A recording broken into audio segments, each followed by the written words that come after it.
Good morning students. आज हम क्षितिज भाग 2 के तुलसीदास पाठ का अध्ययन करेंगे।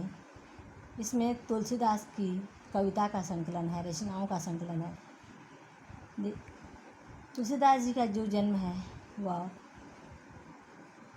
उत्तर प्रदेश के बांदा जिले के राजापुर ग्राम में माना जाता है। इन महान कवि को बचपन में राम बोला के नाम से जाना जाता था। इनका जन्म सन 1532 में हुआ। कुछ विद्वान उनका जन्म स्थान एटा जिले के सोरू नामक गांव को भी मानते हैं। बचपन में इनके माता पिता का निधन हो जाने के कारण उनका बचपन बहुत ही कष्टमय व्यतीत हुआ। जब वह बड़े हुए तो उनका विवाह रत्नावली से हुआ और उनकी बातों से प्रभावित होकर के उन्होंने अपना घर छोड़ दिया। सन 1574 में उन्होंने अनन्य राम भक्त का मनोरम उदाहरण देते हुए रामचरितमानस जैसे महाकाव्य की रचना की। 1623 में काशी में उनका स्वर्गवास हो गया।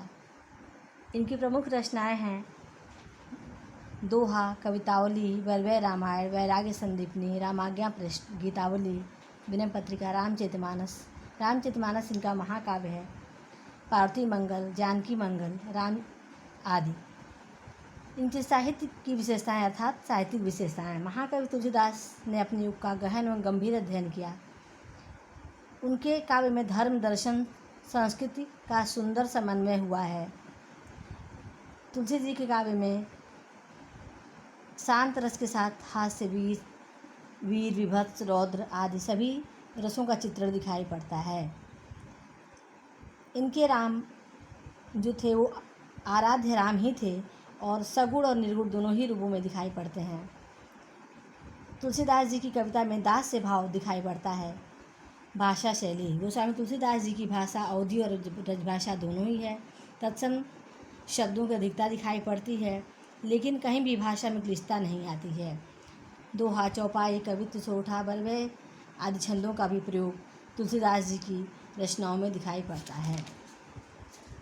आइए अब हम राम लक्ष्मण परशुराम संवाद जो आपकी पुस्तक में है इस काव्यांश का अध्ययन करें। यह सबसे पहले इसके प्रसंग के बारे में जान लीजिए।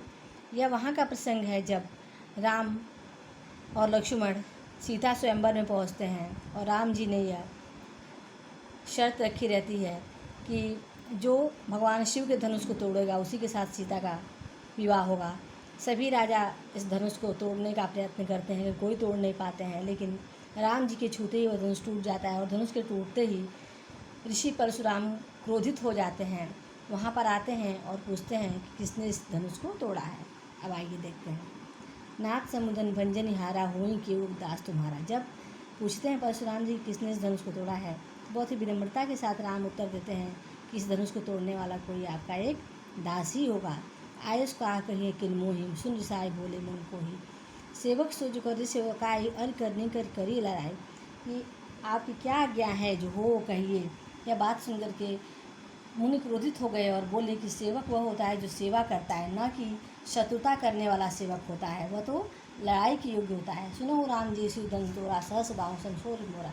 हे राम सुनो, जिसने इस शिव धनुष को तोड़ा है वह राजा सहस बाहु के समान मेरा दुश्मन है। सो बिलगाओ बिहाय समाजा, नत मारे जय हैं सब राजा। उसे इस सुनो राम जी शिव धन तोड़ा, सहस बाहु संसोरित मोरा। हे राम सुनो, जिसने भगवान शिव के धनुष को तोड़ा है वह सहस बाहु के समान मेरा शत्रु है। सहस बाहु वह राजा थे जिससे इनके पिता का बैर था और उसी बैर को लेकर के और परशुराम जी ने जो है उनका वध किया। सो बिलगाओ बिहाय समाजा, नत मारे जय हैं सब राजा। तुम उसे उस समाज से, इस समाज से अलग कर दो जिसने शिव के धनुष को तोड़ा है, नहीं तो सभी मारे जाएंगे। सुन मुनि बचन लखन मुस्काने, बोले परशु धरई माने। इस बात को सुन करके लक्ष्मण जी हंसने लगते हैं और उनके परशु अर्थात भगवान परशुराम के अवमानना करते हुए उनके अपमान भरे शब्दों को कहते हैं उनके बारे में। बहु धन ही तोरी लड़काई का बहु नजरिस की न गोसाई। हे गोसाई, हमने तो बहुत सारे धनुष अपने बचपन में तोड़े हैं, बाल्यकाल में तोड़े हैं, आपने तो कभी ऐसा क्रोध नहीं किया। एक धन पर ममता के हेतु सुन रिसाई कर मृत्यु हेतु। तो इस धनुष पर आपकी इतनी ममता क्यों है, इतना प्रेम क्यों है? यह सुन करके बिल्कुल किए तो परशुराम जी क्रोधित हो गए और कहा, रे निबाल काल बस बोला तो संहार धनुष समत्रिप्राधन वीर सकल सगा। क्या सारा संसार के उन्होंने कहा कि रे निबाल काल बस, हे राजा के पुत्र, लग रहा है तुम काल के वशीभूत हो गए हो, इसीलिए तुम संभाल करके अपनी बोली को नहीं बोल रहे। क्या संसार के सारे धनुष भगवान शिव के धनुष के समान हैं? ये सारा संसार जानता है भगवान शिव के समान धनुष के समान कोई दूसरा धनुष नहीं है।